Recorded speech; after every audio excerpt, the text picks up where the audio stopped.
Auf die Reise, Thomas ist übelst gut weggekommen, hier auch. Der Björn ist gut Get down in the car, one time give it all.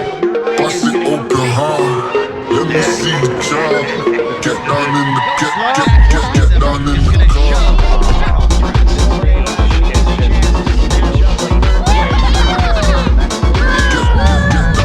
Silvernagle came in, and Nice is now in the car. Get down in the car.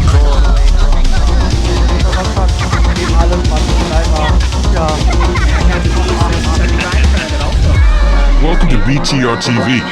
Madness on track. Get down in the car. Actually, race crew took home the third spot with Dayton Horse 2 laps down. Then CMS Racing Hallo liebe Simracing- und Rennsportfans und ein ganz besonders herzliches Willkommen heute hier zur Sunday Grand Prix Series und wir sind heute in Silverstone zu Gast in England, also der Heim Grand Prix von unserem Byron und vom Ben. Tommy ist wieder mit am Start, auch Björn ist mit dabei und da bin ich mal gespannt, was die heute alle so leisten. Ich wünsche euch allen mal ganz viel Spaß. Oh, number 4. So, Ben Summers, Björn is here, and Byron is here, so 13. Bum, bum, bum. so, okay. I try not to kill someone else and try not to kill myself. Ja, liebe Zuschauer, da sind wir also heute in Silverstone zu Gast. Storms just hit up Byron. We've got hailstones the size of golf balls. Und neben Byron und Ben sind auch Rolly Wallbank und Mark Cruikshank Briten. Oh, lovely racing weather. Perfect weather for us all. Hier in Silverstone fand der allererste Formel 1 Grand Prix der Geschichte überhaupt statt. It's certainly got cooler. Und bis zum heutigen Tag sind hier mehr als 50 Formel 1 Rennen ausgetragen worden. Der aktuelle British Grand Prix wird hier auch in Silverstone ausgetragen. Da bin ich mal gespannt, wie sich die Jungs hier heute bei ihrem Heim Grand Prix schlagen. Tommy mag den Kurs nicht so sehr, ist hier selten gefahren und fährt hier heute deswegen auch mit Hilfslinie. Wir haben heute 17 Fahrer am Start, die 25 Runden drehen müssen. Wie immer C-Lizenz, kein Boxenstopp und keine Schnellreparatur. Das Setup ist wie immer freigestellt und die Stärke des Feldes beträgt 1620. Und da hat die Qualifikationssession auch schon begonnen. Are you talking to yourself? Yeah. And what do you answer? All the world out loud. Well, my brain says, don't ask me, I ain't got a clue. So, I'll put that question to the world at large. Und da machen sich unsere Jungs alle auch schon auf die Reise.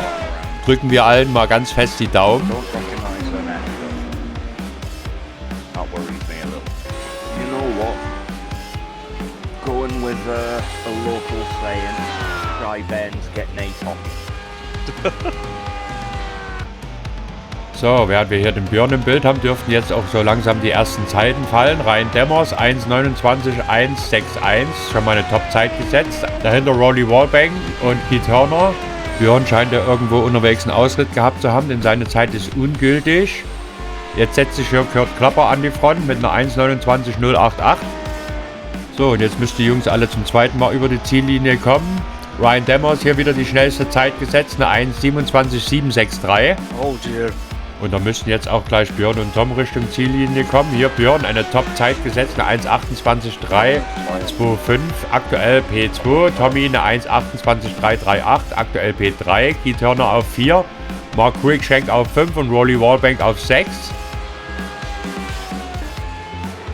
Und da kommt jetzt auch Byron Richtung Ziellinie, P11, ein Platz vor Ben. Where's that put me? P11 so far. Front of Ben. Yeah, I spun the first lap in the second since when I almost lost did. it. Ryan Demmers of pole in front of Joe Walker and Björn Ackermann. P4 Thomas Silvernagle. P5 Keith Turner. That's a scary second, bro. I also think so. Und Byron sagt gerade, gruselige zweite Startreihe. So don't forget to change the setup, guys. Yep, already done. Don't forget to enable So the drink spotter. before you drive. Just Don't drink. don't drive without a drink. Yep, hydrate. Don't forget to hydrate. Da haben wir also Ryan Demmers auf Pole Position vor Joe Walker, Björn Ackermann, Thomas Silbernagel und auf 5 Keith Turner. Ja, Jungs, ist schon immer gut gegangen. Ja. Oh, somebody split with Ben. Byron startet von P11 und Ben von P13. Yeah, I'm starting right behind you. Björn und Tom heute im Vorderfeld mit dabei, da freue ich mich schon sehr aufs Rennen. What side are we on? Where the odds? Die letzten Ergebnisse von Björn waren ziemlich ermutigend. Is that inside line? I can't remember. In Rot Atlanta hat Björn lange um den Sieg mitgekämpft und ist dann schlussendlich als Zweiter durchs Ziel gefahren. Und auch Rodi und Mark sollte man bei ihrem Heim-Grand Prix nicht außer Acht lassen. Cold tires on this track are not good. I can smell cooking already.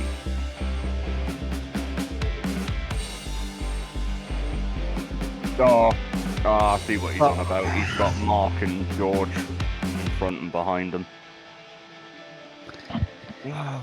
Good luck, guys. Yeah, good luck. See you at the finish. And we are inside. Great. So, fellas. Everyone has had a fun. Und damit hat das Gritting auch schon begonnen und die Jungs stellen sich hier alle auf. Auf Pole Position, wie gesagt, Ryan Demmers aus Kanada. I hope you all see the checkered flag. So do I. If I could, I would bet that Björn is going to win. Auf jeden Fall hat Björn heute gute Chancen, wieder vorne mitzufahren, aber auch Tommy. Und die Uhr tickt jetzt hier runter. So langsam müsste dann auch gleich die Ampel erscheinen. Die letzten stellen sich hier auf, wie immer Tommy als letzter. Jetzt da ist er auch. 25 Runden auf dem alten Layout hier in Silverstone.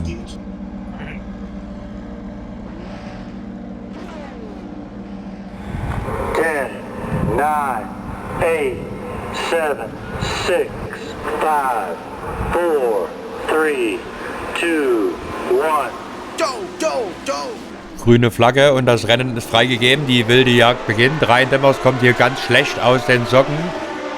Dafür Joe Walker umso besser. Tommy auf P3 konnte Björn Ackermann überholen, der sonst eigentlich hier für seine Blitzstarts berühmt ist. Und da geht der Erste auch schon ins Off. Oh, das war knapp. Da konnte Ryan aber gerade noch so einen Einschlag verhindern. Nichts weiter passiert. Dafür ein Stück weiter dahinter hat es gekracht. It's Ernesto?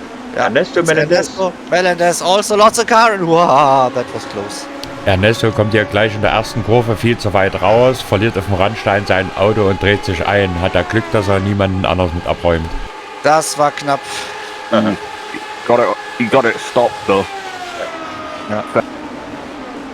Oh Björn, cold tires, mate. Oh nein, und da hinten sehen wir es. Björn schmeißt wieder so eine Top-Ausgangsposition weg. Erste Runde, kalte Reifen und er dreht sich hier mit dem Auto weg. Schade. Und er fällt hier bis ganz nach hinten ans Ende des Feldes zurück. Damit liegt Tommy jetzt auf P2 hinter Joe Walker. Keith Turner auf P3, Mark Kuschek auf 4 und George Batev auf 5. Next one hier, der Björn. I'm telling you, he's trying to drive that like it's an Audi. Ja. Kalte Reifen und Björn verliert hier in Führung liegend sein Fahrzeug. Ackermann is going through the Acker. Ja. Zum Glück ist da genug Platz, 360 und weiter. So he's... Fieldman. Ja. Schade, da muss Björn das Feld wieder von ganz hinten aufrollen. Auch hier Christo Schienmay muss sich von ganz hinten durchkämpfen. Der hat wohl die Qualifikation versemmelt. Während sich hier vorne die ersten 4 schon ein bisschen von ihren Gegnern absetzen können. Und wir hatten direkt nach Björns Unfall noch einen Zwischenfall, den wir uns direkt jetzt mal anschauen. Wir schalten hin. Geraldo Levi. Okay. There's something wrong with this picture. Ja. Lost the car. Er hat sein Auto selbstständig verloren. And then, Blub. And good night. I think he swapped to a low downforce setup. Huh? Ja. Und unser Ben Summers ist jetzt hier am Byron vorbeigegangen. Die Plätze 8 und 9, direkt dahinter Ryan Demmers, geht jetzt wieder wahrscheinlich am Byron vorbei, auf dem Weg nach vorn. Unser Pole-Sitter nach seinem Ausritt weit zurückgefallen, ist jetzt hier wieder auf P9 angekommen. Und bis auf die kleinen selbstverschuldeten Dreher hier ein sehr, sehr sauberer Beginn heute. Alle scheinen sich hier am Anfang etwas zusammenzureißen. Sehr schön. Auch Byron lässt hier ruhig angehen.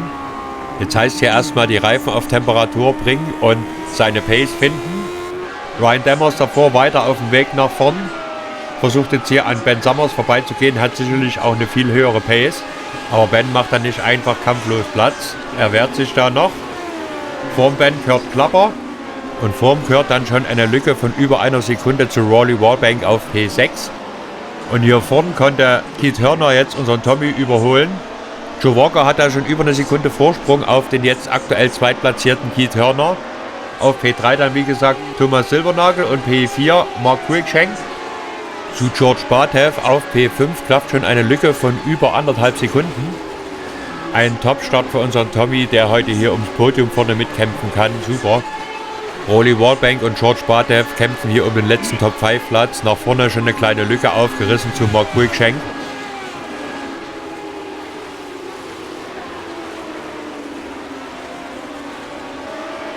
Keith Hörner ist aktuell der schnellste hier vorne im Kampf ums Podium und konnte auch wieder ein paar Zehntel vom Rückstand zum Führenden zu Joe Walker abfeilen.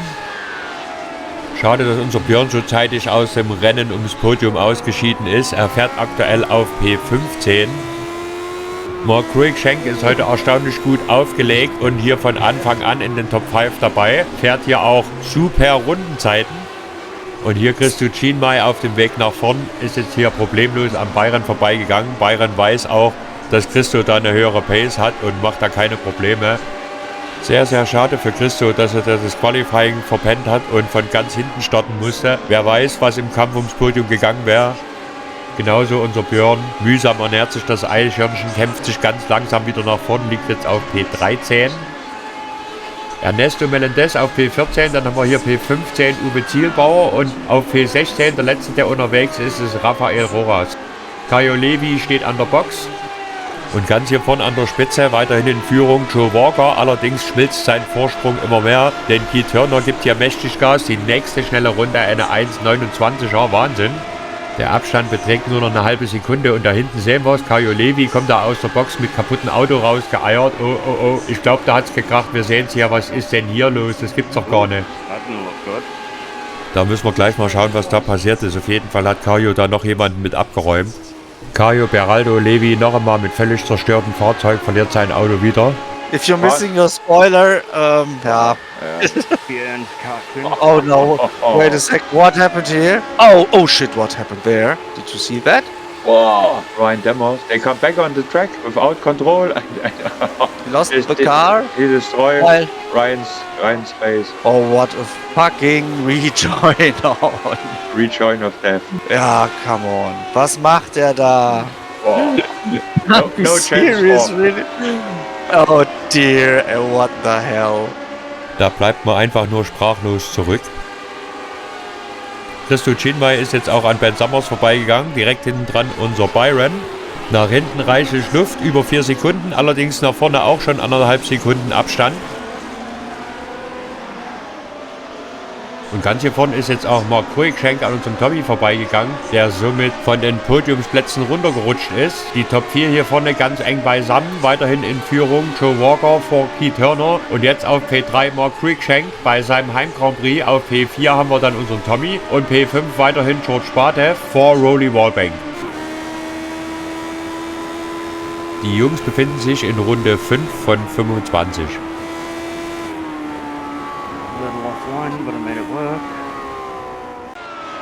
Björn kämpft sich hier mühsam wieder nach vorn durchs Feld. Er fährt aktuell die absolut schnellsten Rundenzeiten, was ihm leider hier hinten auf Position 12 nicht sehr viel nützt.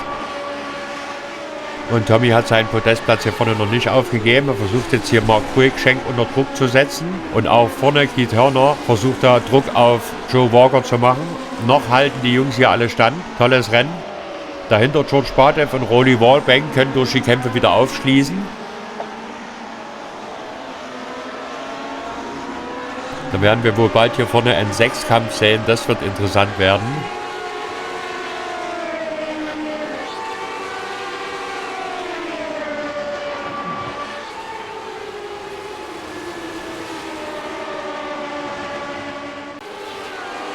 Hier im Mittelfeld alles beim Alten. Byron verfolgt hier weiterhin seinen Kumpel Ben. Vorm Ben Christo Chienmay und auf P7 dann Kurt Klapper. Die Gruppe hier relativ dicht beisammen. Hinterm Byron zu Björn Ackermann, der inzwischen auf P11 liegt, klafft schon eine Lücke von über 5 Sekunden. Ben versucht ja auch Christo unter Druck zu setzen, um sich den Platz wieder zurückzuholen, aber der lässt sich hier nicht ins Boxhorn jagen. Hier ganz vorne an der Spitze hat sich nichts verändert. Joe Walker weiterhin für Keith Hörner, der jetzt hier zu kämpfen hat. Da gibt es einen Angriff von Mark Ruick-Schenk, der da auch vorbeigehen kann. Und auch Tommy versucht da am Keith vorbeizugehen, der sich hier aber zur Wehr setzt. Super knallharte Kämpfe hier um die Position. Da muss Mark weit gehen und ich denke mal, Keith kann sich da auch wieder durchsetzen. Tolle Kämpfe hier vorne. Tommy muss da ein kleines bisschen abreißen lassen. Musste da in der letzten Kurve auch den weiten Bogen gehen und sofort sind jetzt hier George und Rolly hinten dran. Joe Walker konnte sich da wieder ganz leicht von der Gruppe absetzen. Haben wir hier vorne insgesamt 6 Fahrzeuge, die um den Sieg mitkämpfen. Was will das Zuschauerherz mehr? Wahnsinn. Und vor allen Dingen für uns schön zu sehen, dass unser Tommy hier bei seinem Gaststart vorne mitmischen kann. Ganz vorne Joe kann zwar seinen Vorsprung halten, kann sich hier aber nicht entscheidend von dem Rest der Gruppe absetzen, obwohl die alle hier miteinander kämpfen. Mark Ruick-Schenk macht da richtig Druck auf Keith Hörner. Er hat offensichtlich eine höhere Pace und könnte da auch schneller, kommt aber irgendwie nicht vorbei.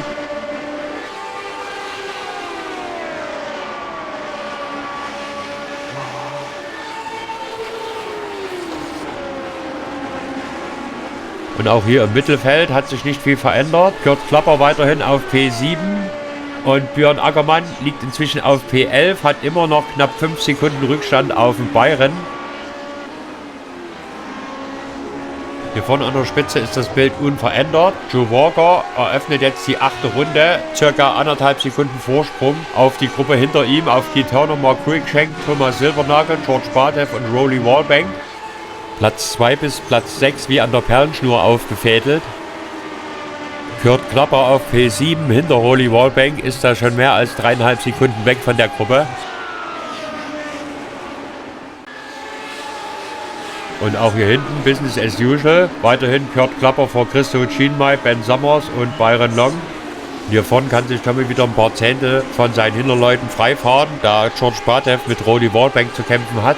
Und auch Mark Ruick-Schenk nutzt da jeden Zentimeter der Strecke, um vor dem Tommy zu bleiben. Spannende Duelle hier vorne im Kampf ums Podium. Wir sehen es da, Tommy macht da richtig Druck auf Mark. Der verteidigt sich aber meisterhaft. Sehr schön zu sehen, dass Mark heute eine richtig hohe Pace drauf hat und vorne um den Sieg mal mitkämpfen kann. Hat er schon öfter sein können, unter Beweis gestellt, konnte es aber bisher nie ins Ziel bringen. Rolly. Oh, und da sehen wir es, da hat es direkt hinter den Jungs gekracht. George Batev von Rolly Wallbank, da müssen wir gleich mal schauen, was da passiert ist. Rolly fährt noch, aber für George ist das Rennen hier vorbei. Okay, here George Batev also lost the car. Oh. What happened here? Rolly Wallbank. Looks like that George the lost the car by himself, and then the guy behind him can't do anything. Saw a lot of bodywork flying, so. Ah, yeah, they're both in the pits. Dadurch ist die Gruppe dahinter natürlich 2 Plätze nach vorne gerückt, so auch unser Björn. Er liegt nur noch 3,5 Sekunden hinterm Byron.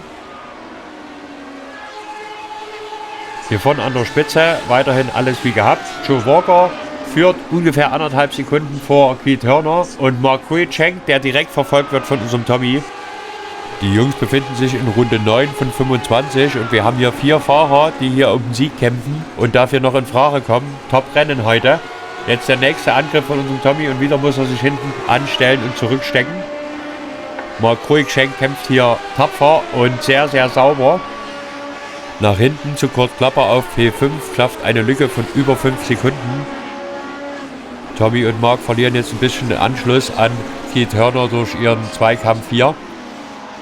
Allerdings kommt hier Joe Walker langsam ins Straucheln. Ich glaube, der muss gerade auf seine Reifen aufpassen. Hat jetzt einiges von seinem Vorsprung eingebüßt und spürt schon so langsam den heißen Atem von Keith.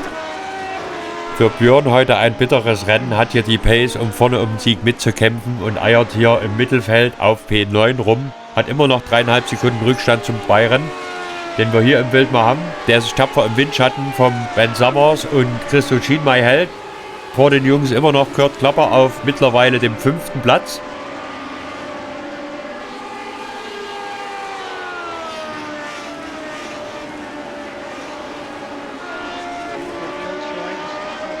Yep. Ooh. Yeah, he's gaining. Fastest on track. He's gaining. Björn hat jetzt wieder eine super schnelle Runde in Asphalt genagelt und holt immer mehr auf Bayern auf. Und hier vorne gibt es jetzt einen Führungswechsel. Wir sehen es hier, Keith Hörner ist an Joe Walker vorbeigegangen. Joe strauchelt da ein bisschen mit seinen Reifen, denke ich mal. Da ist jetzt auch Mark Cruikshank dran und nimmt Anlauf. Geht hier aus dem Windschatten raus, nach innen rein und geht da auch sauber durch. Ich denke mal, Joe hat da seine Reifen ein bisschen zu stark beansprucht und muss jetzt dafür zahlen. Fällt hier immer mehr zurück und auch Tommy will sich die Chance nicht entgehen lassen und versucht sich jetzt hier an ihm vorbeizukämpfen. Der Joe macht hier aber auch fair und sauber Platz. Damit haben wir jetzt Keith Hörner in Front vor Mark Cruikshank und Tommy auf P3. Joe Walker innerhalb von ein paar Kurven von 1 auf 4 zurückgefallen, kann aber den Anschluss an die Gruppe halten. Wir bewegen uns jetzt langsam Richtung Halbzeit. Wir sind gerade in der 12. von 25 Runden.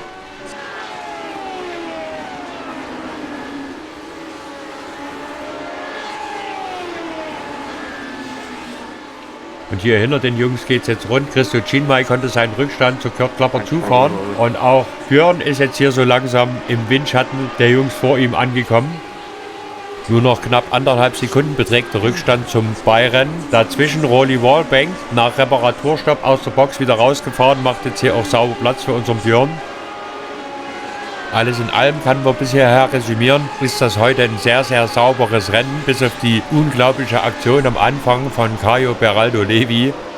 Keith Hörner ganz hier vorne an der Spitze bekommt jetzt Druck vom Marc. Und auch Tommy mischt da kräftig mit.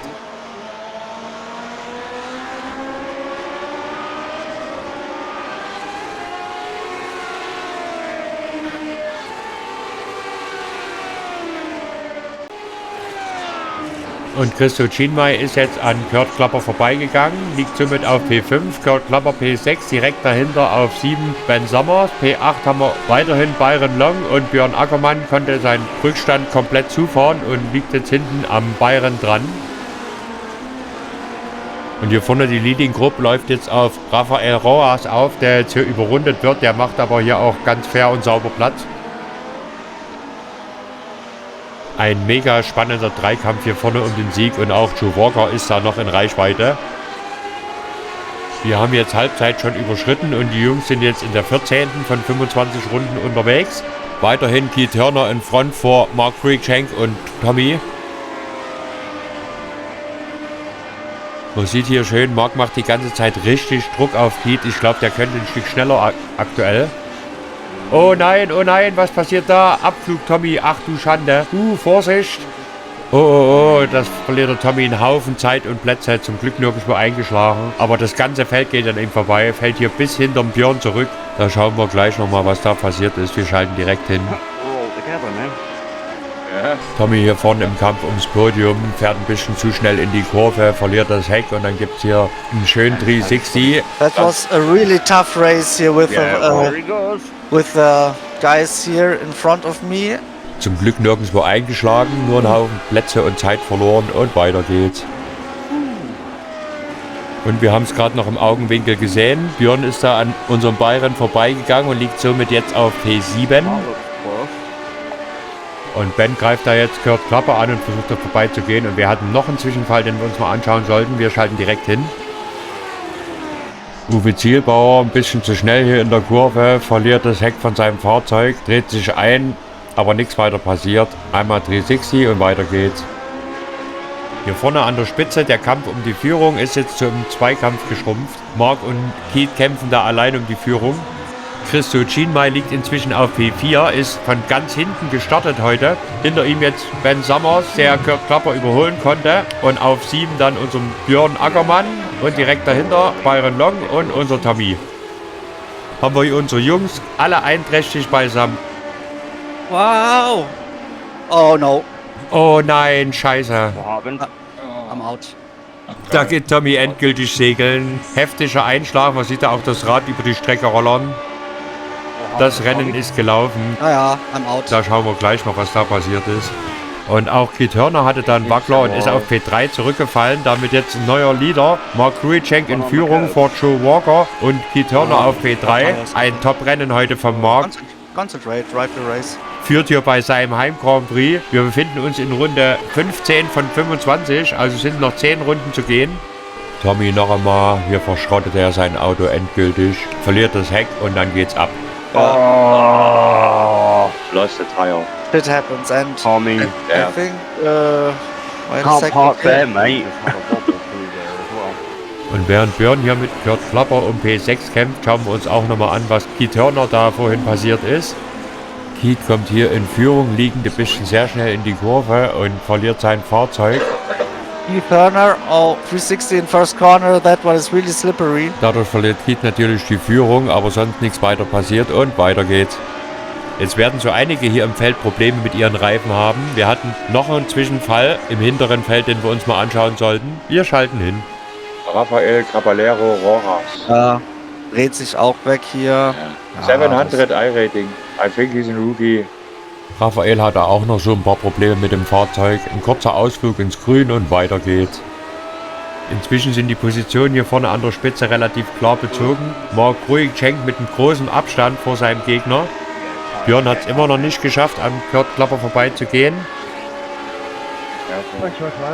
Unser Byron fährt hier heute ein sehr, sehr sauberes und solides Rennen. Hat zwar nicht die Pace, um ganz vorne mitzukämpfen, aber hat sich heute bisher keinerlei Fehler geleistet. Und jetzt hat es Björn endlich geschafft und ist an Kurt Klapper vorbeigegangen auf die 6. Position. Damit Kurt Klapper P7. Den letzten Top-5-Platz hat aktuell Ben Summers inne. Auf den fehlen Björn ungefähr 1,5 Sekunden. Auch ein absolutes Top-Rennen heute für unseren Ben. Von P13 gestartet liegt er aktuell hier auf dem letzten Top-5-Platz und hat sich auch bisher absolut keinerlei Fehler geleistet. Bis ganz nach vorne fehlt ihm ein bisschen die Pace. Aber Christo Chinmay und Keith Turner, die auf den Plätzen 3 und 4 liegen direkt vor ihm. Da ist also noch einiges drin. Während Mark Cruikshank hier seinen Vorsprung auf Joe Walker immer mehr ausbaut. Ein wahnsinnig tolles Rennen heute von Mark. 3,5 Sekunden konnte er schon zwischen sich und seinem Gegner legen. Aber auch Joe Walker liegt hier auf einem soliden und sehr sicheren 2. Platz. Nach hinten zu Keith Turner über 2 Sekunden Abstand. Jetzt hat Ben Summers hier die schnellste bisherige Runde in den Asphalt gebrannt. Eine 1,28,369.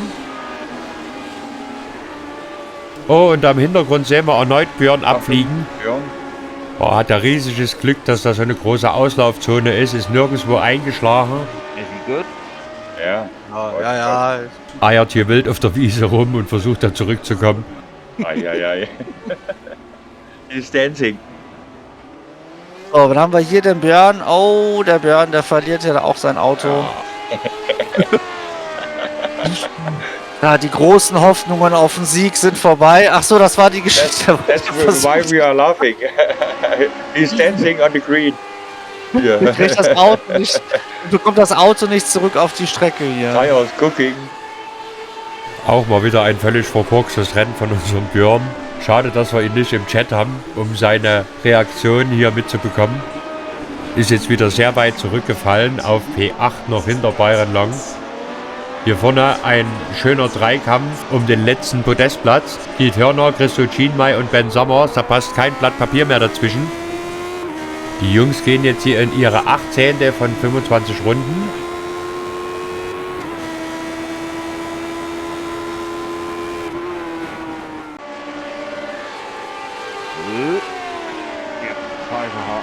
Byron liegt aktuell auf einem mehr als soliden 7. Platz. Ein sehr gutes Rennen heute von ihm. Can I hold off Björn? Ja, 10 Seconds. Aber auch auf P5 von Ben Summers ein Top-Rennen heute. Beide Jungs haben sich hier keinerlei Fehler geleistet. Ganz anders heute Björn und Tommy. Wir sehen es ja, Tommy musste sein Auto schon abstellen und aktuell hier zuschauen. Björn is also struggling. Und während Björn hier im hinteren Mittelfeld durch die Gegend eiert, wir haben ihn hier auf P8, kämpft Ben vorne um Podestplatz. Weit ist es nicht mehr, wir haben ungefähr noch 6 Runden zu gehen. Jetzt gibt es einen Angriff von Ben und da scheint er auch vorbeizugehen, aber Christo gibt dann nicht auf. Oh! Oh nein, da gehen beide synchron segeln. Der eine nach links, der andere nach rechts. Oh no, there is a cone on your car. Oh no! Christo hat da nur einen Platz verloren, aber Ben ist da hinter Byron Long auf P7 zurückgefallen. Da schauen wir gleich mal, was da passiert ist. Christo schaut Ben, but Ben ist gut. Ben ist fein. Oh, okay, cone is away. Wir haben hier den Christo, Letzte. Jinmai und den Ben. Und das war auch, also da haben sie versucht, zu zweit in die Kurve zu gehen und sind dann aber beide weggeflogen. Das war Ghost Contact. Wusch! Lost it at the same time. It's like synchron dancing or so. Ja. Völlig unbeeindruckt davon zieht Mark Cruikshank, unser Leader, hier seine Kreise. Ein mega geiles Rennen heute von ihm. Absolut fehlerfrei hat er sich hier an die Spitze gekämpft und hat inzwischen über 3,5 Sekunden Vorsprung auf Joe Walker, der hier auf P2 liegt. Und auch der wiederum hat mittlerweile über 3 Sekunden Vorsprung auf den Drittplatzierten, auf Keith Turner, der durch den Zwischenfall eben jetzt natürlich auch Luft hat. Auf P4 dann Kurt Klapper und auf dem 5. Platz haben wir Christo Jinmai. Und durch die Zwischenfälle ist unser Byron auf den 6. Platz nach vorn gespült. Ein ganz starker Auftritt heute von Byron bei seinem Heim Grand Prix hier in Silverstone.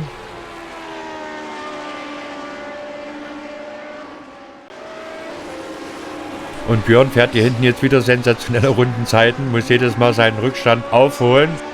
Eine 1,28,1, wow, hat hier auch fast Ben Summers eingeholt.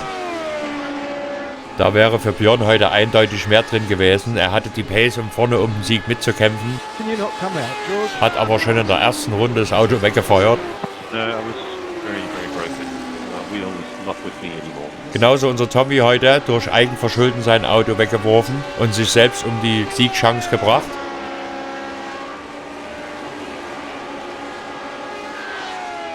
Und durch die Zwischenfälle sind die Abstände jetzt hier im Feld relativ klar. Da gibt es kaum Beikämpfe irgendwo. Das Interessanteste ist hier noch der Kampf zwischen Björn und Ben Summers. Björn kämpft sich da Zehntel für Zehntel ran.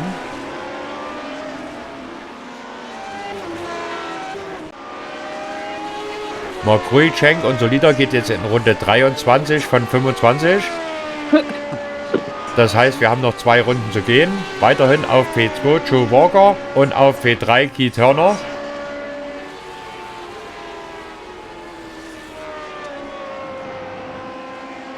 Auf Platz 4 ist jetzt Christo Jinmai wieder an Kurt Klapper vorbeigegangen. Konnte sich nach seinem Ausritt wieder fangen.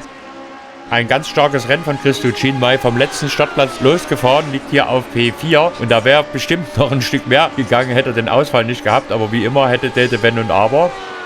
Genauso ein Top-Rennen von Byron, bekommt so langsam Besuch von Ben und Björn, aber weit ist es ja nicht mehr bis ins Ziel. Und unser Ben ist auch letzte Runde die bisher schnellste Runde des bisherigen Rennens gefahren. Eine 1,27er Zeit, wow. Thanks, Raphael.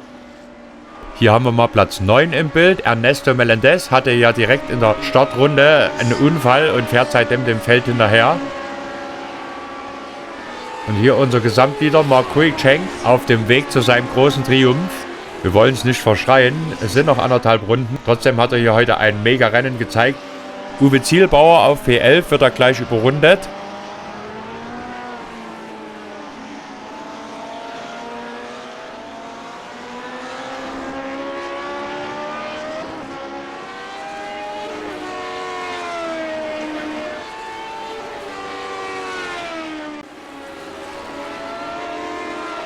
Oh, und hier im Mittelfeld wird es jetzt nochmal richtig heiß für Byron. Ben hat da eine schnelle Runde nach der anderen in den Asphalt gebrannt und seinen Rückstand zugefahren. Da muss Byron noch mindestens eine Runde durchhalten. Mark Cruikshank wird gleich die letzte Runde eröffnen. Unser Björn hatte da noch einen Wackler und ist wieder ein Stück zurückgefallen. Schauen wir mal, ob unser Byron das halten kann. Es wird schwer werden. Ben drückt jetzt schon.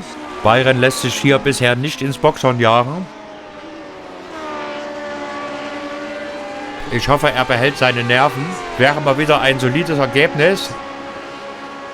Und hier jetzt mal Cruikshank, der jetzt die letzte Runde eröffnet. White Flag. Er kann jetzt die letzte Runde genießen. White Flag, last lap. Er hat inzwischen über 4 Sekunden Vorsprung auf den Zweitplatzierten, auf Joe Walker. Und auch Ben und Byron sehen jetzt hier die weiße Flagge, wobei ich mir ganz sicher bin, dass Byron die schwarz-weiß karierte herbeisehen. Ein ganz, ganz starkes Heimrennen von unserem Buddy aus England und ich freue mich sehr für ihn, wenn er das hier ins Ziel bringt. Eine ganz heiße Runde hat er noch vor sich.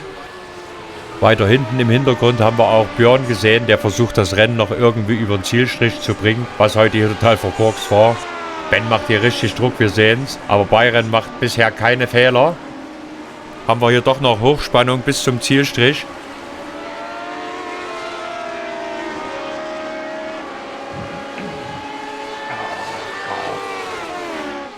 Jetzt kommt vielleicht gleich der nächste Angriff. Ben ist da im Windschatten dran und da geht er auch innen durch. Byron geht da weit und macht Platz. Da hat Ben dann doch die höhere Pace drauf und hier jetzt Marc auf den letzten Metern seiner großen Triumphfahrt. Ein absolut fehlerfreies Rennen und ein wohlverdienter Sieg. Oh no. Oh. You held it? Oh, und da hat Ben nochmal einen Ausflug in der letzten Runde und sogar Björn geht da an ihm vorbei. Byron konnte da auch seinen Platz wieder gut machen. And the winner is Mark Cruikshank. Die letzten Meter für Marc, ganz herzlicher Glückwunsch. A British driver wins the British Grand Prix. Mark Cruikshank gewinnt seinen Heim Grand Prix.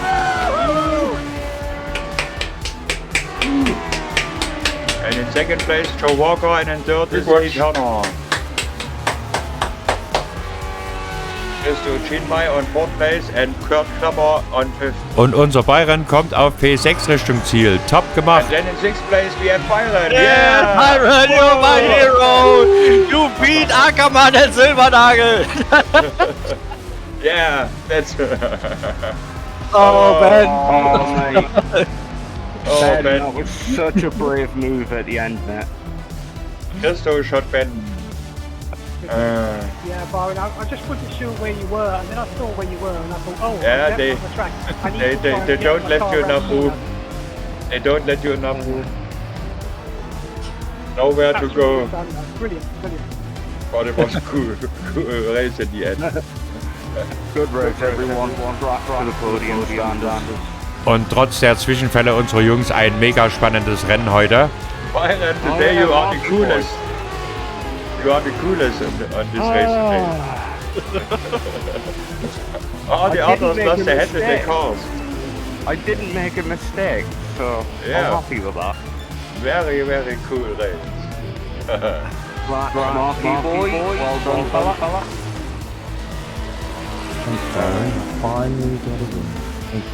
Ein wohlverdienter Sieg heute für Mark Cruikshank. Endlich. Mark. Hat lange dafür gekämpft und heute hat mal alles zusammengepasst. It was a long way for Mark to win the race. Und dann ausgerechnet beim Heim Grand Prix einen ganz herzlichen Glückwunsch noch einmal an Mark Cruikshank. Ah, Björn. Björn was the fastest in the field, but Unser Björn hat es heute mal wieder selbst versemmelt. now he shot Ben. You know what? Because I beat everyone else in the group. Ja. Yeah. Cool donuts from Byron. Björn's like, no, you're not leaving me out of this. Ja, liebe Zuschauer, und da wir in den nächsten 2 Wochen leider keine Zeit haben, sehen wir uns erst zu Beginn der neuen Saison wieder. Die restlichen Rennen werden alle von GSRC übertragen. Yes, Byron, you deserve it, really. Yeah. Ich hoffe, ihr bleibt uns trotzdem alle treu. It's not a win, but it feels like one. Ja. Yeah. You beat the best guys in the Discord channel. And it make a lot of fun.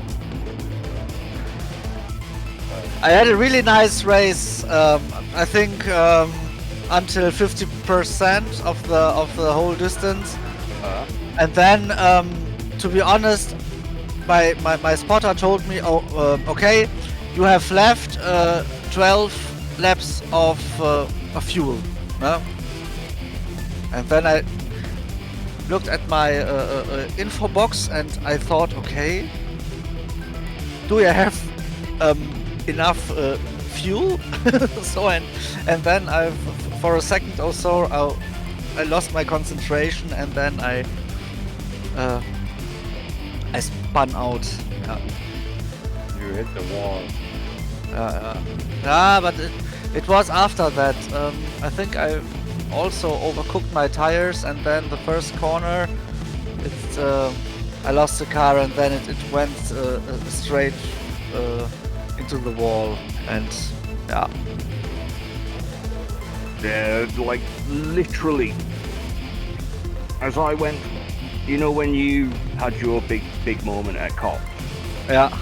Like, I went through there, and just as I was going to full power, and I was being really gentle going through there, but just as I got that last 2% throttle on, the back end was just like, oh no, I don't like that. I just managed to hold it, and then I saw something going on in my mirror. Ready? Okay, guys, I say goodbye to our viewers, and then we make a crash analysis if you want. Man, really sorry about that. I was having an absolute blast. Yeah, goodbye. I think I just downshifted too quickly. Until next time. Ciao. Bye bye.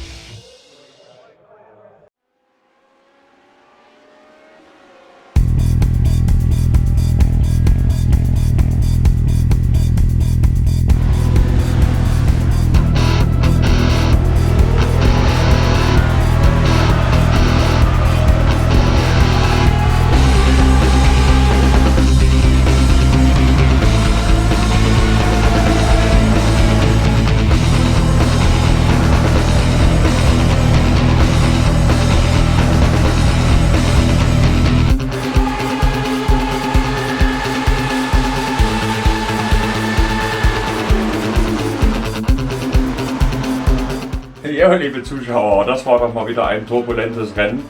Und unser Bayern hat diesmal hier alle abgekocht. Einen ganz herzlichen Glückwunsch nochmal. Ich hoffe, ihr habt euch alle genauso gut amüsiert wie wir. Würde ich mal sagen, verabschieden wir uns hier mal an der Stelle. Wünsche euch allen alles Gute, bleibt gesund und vor allen Dingen uns treu. Tschüss!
Rennfahren verfälscht auf die Dauer die Perspektive der Wirklichkeit. Und so entsteht im Bewusstsein allmählich eine Welt des Irreal.